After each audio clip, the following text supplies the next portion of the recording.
ஓம் முருகா சரணம். வாழ்க வளமுடன். வெற்றிவேல் முருகனுக்கு ரோகரா. இன்றைய நாள் இனிய நாளாக மலர எல்லாம் வல்ல அப்பன் முருகனினருள் எல்லோருக்கும் கிடைக்கப் பெறுக.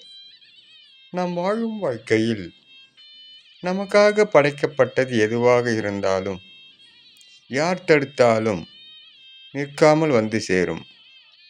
ஆனால் நமக்கானதாக இல்லை என்று நாம் நினைத்தாலே நாம் எவ்வளவு முயற்சிகள் செய்தாலும் விலகிவிடும்.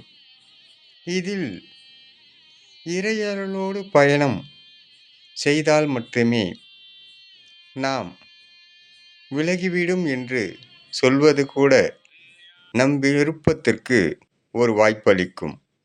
அப்பன் முருகன் அருளால் சகலமும் பெற்று வளமுடன் நலமுடன் வாழ எல்லாம் வல்ல முருகனின் கிடைக்கப் பெறுக. முருகனின் மகன் ரவி முருகன்.